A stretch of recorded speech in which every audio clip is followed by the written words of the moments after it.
আসসালামু আলাইকুম dear learners. আজকে আমরা এমন একটি প্রাকৃতিক পরিবেশে এসে হাজির হয়েছি। আজকে এই স্থানটিকে ইংরেজিতে ট্রান্সলেট করে বলবো এবং আপনারা আমার সেন্টেন্সগুলোকে ক্যাচ করবেন এবং প্র্যাকটিস করবেন যে সত্যিকার অর্থে এইরকম ন্যাচারাল একটা ভিউ কিভাবে ইংরেজিতে ডিসক্রাইব করা যায়। এবং আমরা যদি এদিকে একটু দেখাই, ইটস কল লিটল প্ল্যান্টস।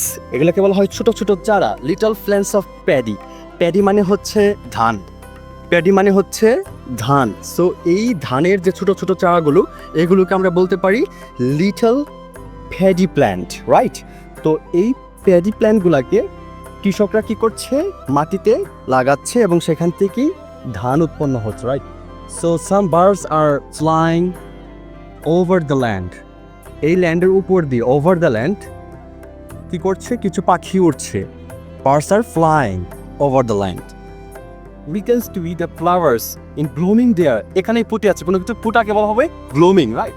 তো এখানে ফুল ফুটেছে, flowers are blooming on this flowers tree, right? এই ফুলের বাগানতে এখানে ফুল ফুটেছে, ব্লুমিং করেছে। সো আমরা এইভাবে ইনডাকটিভ ওয়েতে কিন্তু শব্দের অর্থ শিখতে পারি। সেখানে অনেক ফুল আছে। তো গ্রামে না আসলে আপনি কিন্তু জানতে পারবেন না প্রাকৃতিক নেতার টিকা হেলিং পাওয়ার আছে, এটা আপনি কখনোই জানতে পারবেন না। There is a tractor driver. There is a tractor driver. Also, he is a farmer. এবং সেও একজন কৃষক. He is cultivating the land. There's two plum. Plum means তাল. এখানে দুইটি তাল কেউ না কেউ রেখে গিয়েছে।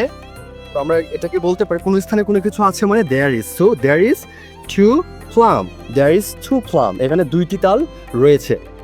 সো এভাবেই কিন্তু খুব সহজেই আমরা আমাদের আশেপাশে প্রাকৃতিক পরিবেশগুলো ডেসক্রাইব করে খুব সহজেই ইংরেজি শিখতে পারি, খুব সহজেই সেন্টেন্স মেকিং করতে পারি। আমাদের সবথেকে বড় সমস্যা তখনই হয় যখন আমরা ইংরেজি বলার সময় বা ইংরেজিতে কোনো সেন্টেন্স ডেলিভারি করার সময় আমরা ভুলেই যাই, কিন্তু বাংলাতে কখনোই আমাদের ট্রান্সলেট করা উচিত না। আগে বাংলা কখনোই মনে করা যাবে না, আগে আপনাকে ইংরেজিতেই চেষ্টা করতে হবে। তো আপনি ইংরেজি বলছেন, যখন আপনি ইংরেজিতে চিন্তা করে ইংরেজিতেই বলতে পারবেন, তখন আপনার কথায় ফ্লুয়েন্সি চলে আসবে, আপনার কথাটা শুনতে একদম নেটিভ স্পিকারদের মতো লাগবে।